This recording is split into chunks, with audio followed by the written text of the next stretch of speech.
Good evening everyone. I welcome you all to Ganesh IAS Academy. In today's session, we'll be seeing science and technology based current affairs from 1st to 10th March 2024. Let us get into the news articles one by one. The first news that we are going to see for today is Very Short Range Air Defense System. So what is this Very Short Range Air Defense System? Where have they tested it? And what are all the important features of this air defense system? Is it air to air or surface to air or surface to surface? All these details we must have to understand, and who has developed this. All these details are important from exam point of view. So let us understand this. Very short range air defense system. So recently Defense Research and Development Organization, that is DRDO, has successfully conducted 2 flight tests of this very short range air defense system. Okay, and where have they conducted this? The test location, it is the integrated test range which is off Odisha's Chandipur coast. Okay, so it is near Odisha. Okay, and then it is the 4th generation missile. Very important to be noted that it is 4th generation missile and it is man portable air defense system. So here we need to understand what this man pads is. Okay, man portable air defense system. So what is this man portable air defense system?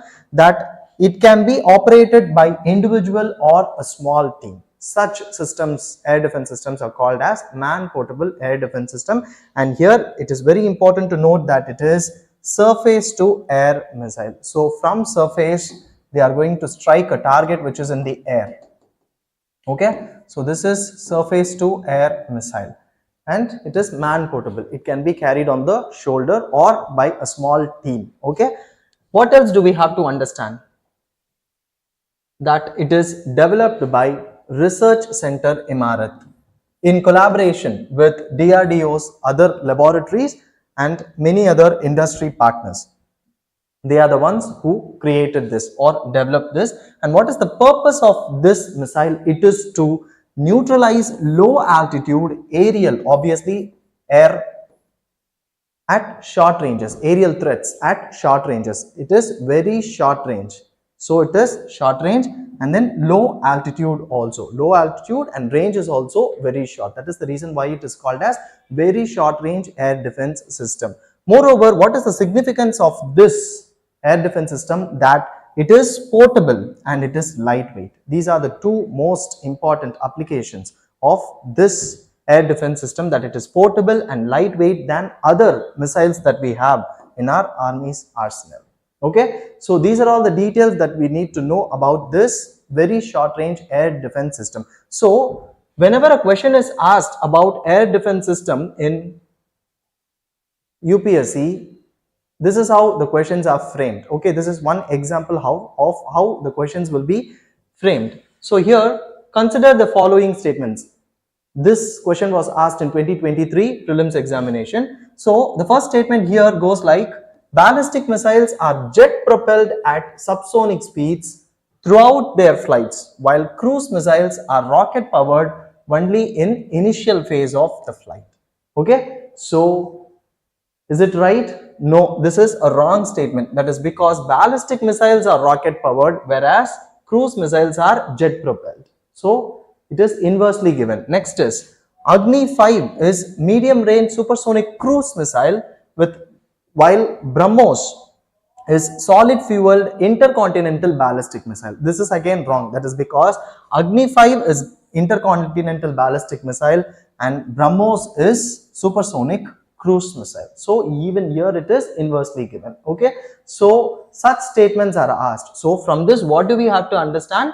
That we have to focus on the range of the missile, the speed of the missile, and what type of missile it is. So it is cruise missile, it is operating in supersonic speed, and what is the range that it can operate to, the range and the altitude and other things. So these are all the details which we need to focus. Moreover, the fuel related things are also important, that it is rocket powered and here it is jet propelled. So what kind of fuel is used for operating such missiles? This is also important. So these are all the details which we need to focus whenever we study about a particular missile. Okay, so yes, so the answer for this question would be neither 1 nor 2. Okay, so D is the right option for this question. Okay.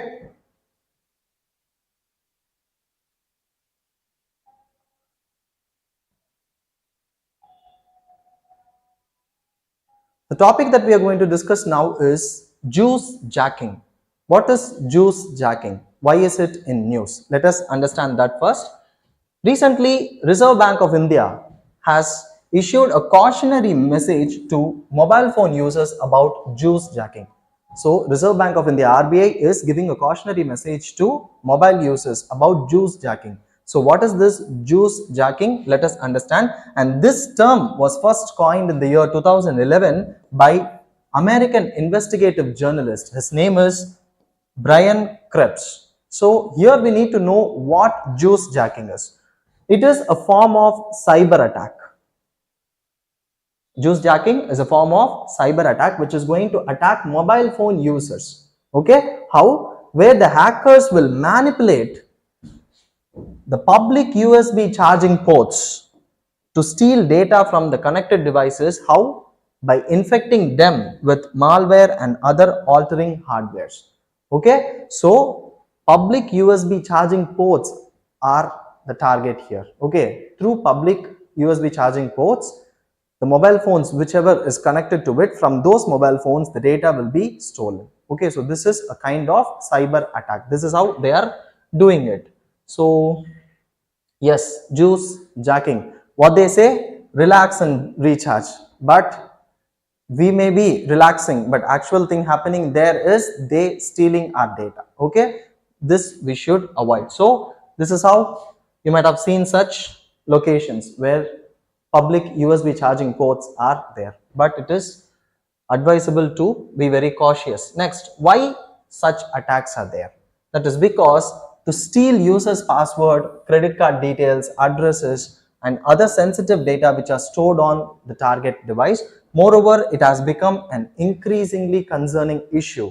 That is because many incidents related to this have been reported from many public spaces like airport, hotels and shopping centers. Okay. Moreover, RBI stressed the need for safeguarding personal and financial data when using mobile devices. So again, it becomes an important thing where we should give our focus to. And how can we avoid or prevent such cyber attacks? That we can utilize our personal chargers instead of going for public USB ports. That is, refraining from connecting our devices to any public USB ports. Moreover, we can employ VPN, that is virtual private network, so that the data will not be stolen that easily. And then we should also equip our phone with latest security updates that are there. Okay, so these are all the measures that we can take to prevent such cyber attacks. So a question based on cyber attack was also asked previously in UPSC, that the terms WannaCry, Petya and Eternal Blue, sometimes mentioned in the news recently, are related to what?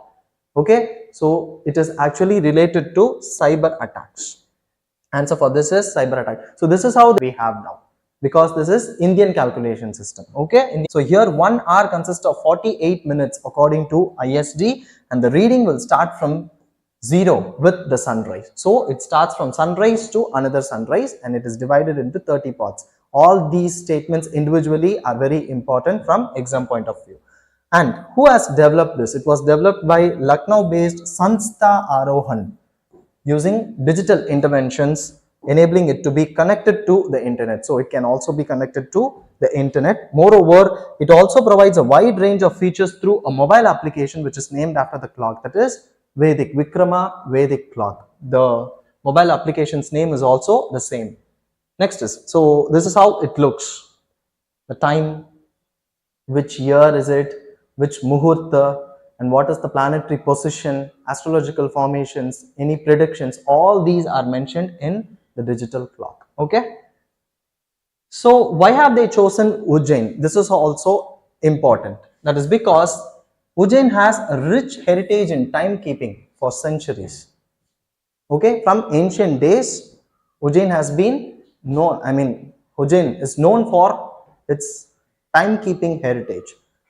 And then Ujjain is believed to be located at the precise point of interaction with zero meridian and Tropic of Cancer. So there is a claim that Ujjain lies at the interaction, the intersection of the Tropic of Cancer and the zero meridian. So here they are claiming that the zero meridian passes through Ujjain and not through Greenwich. Okay. Next is the Vikrami Panjang and Vikram Samvat calendars are also released from Ujjain in ancient times, and then the location is where India's oldest observatory is located, that is Jantar Mantar in Ujjain.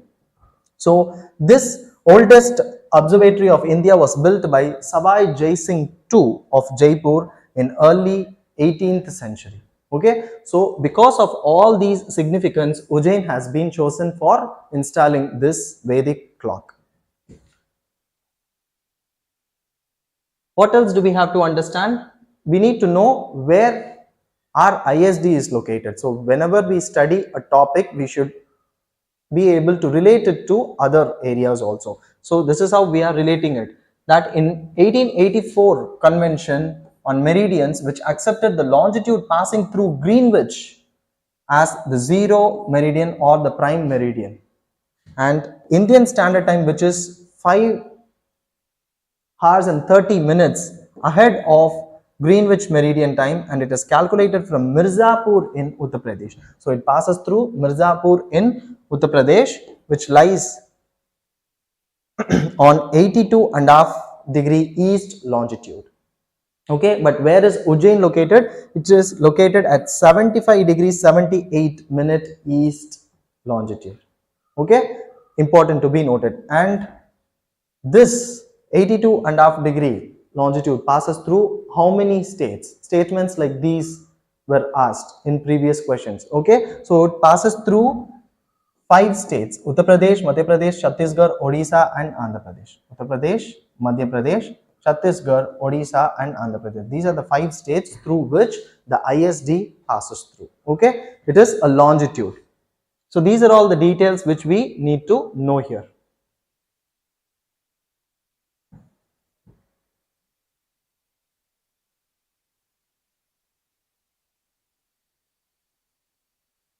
The topic that we are going to discuss now is National Science Day and India's research and development expenditure.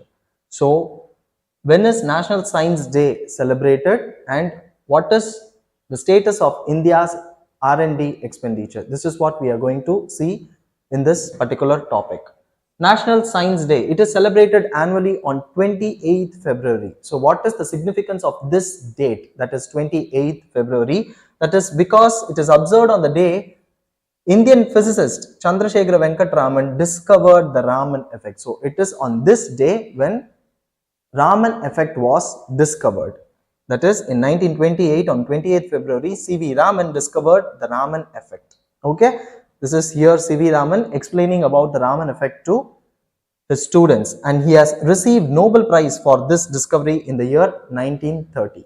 Okay, and it highlights the importance of science fostering sustainable development. Which one highlights? The observation of National Science Day highlights the importance of science in fostering sustainable development. Okay, so here from exam point of view, we need to understand about Raman effect, and then we'll get into the details of India's R&D expenditures status. So Raman effect, what is Raman effect? Raman effect is the phenomenon where the light gets scattered when it passes through a transparent material, thus leading to changes in wavelength and energy. So when light passes through a transparent material, it scatters. Okay, so this scattering is also called as Raman scattering. And here we need to understand that there are 2 types of scattering. One is elastic scattering and another is inelastic scattering. So here Raman scattering is actually inelastic scattering. Very important to be noted. Statements like these can be asked. So it is inelastic scattering. Okay, I hope this is clear. This is in brief about Raman effect. Now let us understand India's spending on R&D. Okay, So India's expenditure on research and development has declined to 0.4 percentage of GDP in 2021.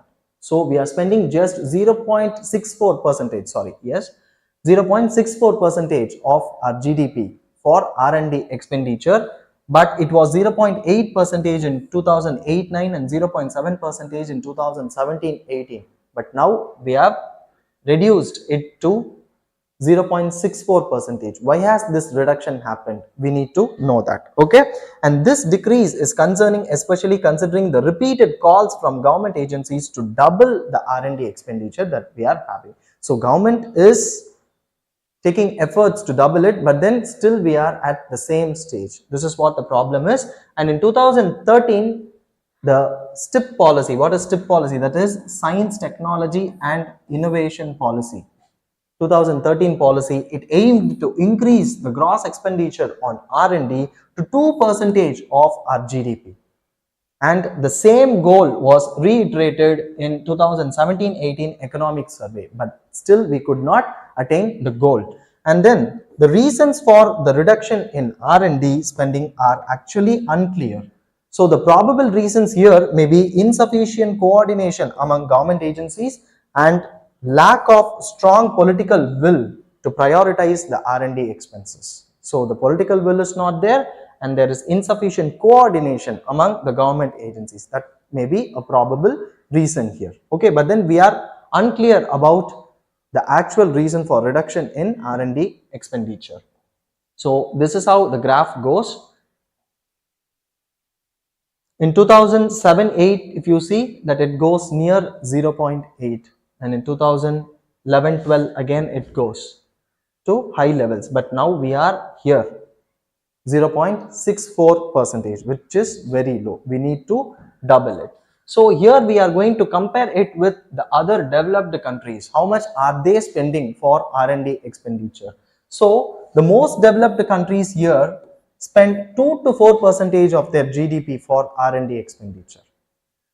Okay, next is in 2001 OECD members. What is OECD members? That is Organization for Economic Cooperation and Development. Such countries, the members in that grouping, they average 2.7 percentage of the GDP on R&D, with United States and United Kingdom consistently exceeding 2 percentage over the past decade. So for the past decade, continuously they are exceeding 2 percentage, which is a good thing. So what the experts have suggested here, for meaningful development through science, experts have advocated for India to allocate at least 1 percentage and ideally 3 percentage. Now we are at 0.64 percentage, but then they are saying at least spend 1 percentage of our GDP to R&D expenditure, and ideally it should be 3 percentage of our GDP annually, and this they are asking us to do until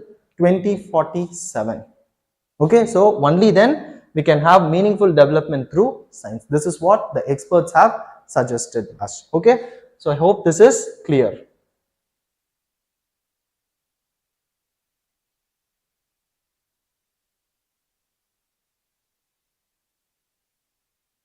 The topic that we are going to discuss now is parrot fever disease, and it is also called as psittacosis. Okay, so let us understand why is it in the news. Psittacosis, also known as parrot fever, has killed 5 people across Europe this year. And what is this psittacosis? It is a respiratory bacterial infection. Very important that it is a bacterial infection, and then it is caused by a bacterium called as Chlamydophila psittaci. Okay, and then what are all the affected regions that they are saying that in European region many people have died. So the affected regions are Denmark, Netherlands, Austria, Germany and Sweden. These are all the regions which have been affected by this parrot fever disease. And where can it spread to? Okay, this we need to know. Basically it is a parrot disease, but it can also spread to humans. How? It can be transmitted by inhaling particles from infected parrot feathers, their secretions or dry feces. But here it is important to know that there is a low chance of human to human transmission. Okay, It is basically a parrot disease, but it can be transferred or transmitted to humans when we come in close contact with infected birds, but human to human transmission is very low here. Okay, and then coming to the symptoms are more similar to pneumonia. Okay, again, because it is a bacterial infection. Okay, so the symptoms are more similar to pneumonia, like cough, difficulty breathing, and chest pain. Moreover, they will also experience symptoms like fever, muscle ache, headache, and other gastronomical symptoms are also there. And how can we go about preventing this disease? That we have to maintain proper hygiene and we should avoid any contact with sick birds. Moreover, awareness and precautionary measures are also important for curbing such transmission. And how can we treat this infection? Using antibiotics and other supportive care like adequate rest, hydration, and nutritious diet. So these are all the things which we could do to come out of the situation of the parrot disease, psittacosis. Okay, I hope this is clear. So with this, we are coming to end of today's session. I hope you found the session to be very useful and informative. Let us see in the next session. Thank you all.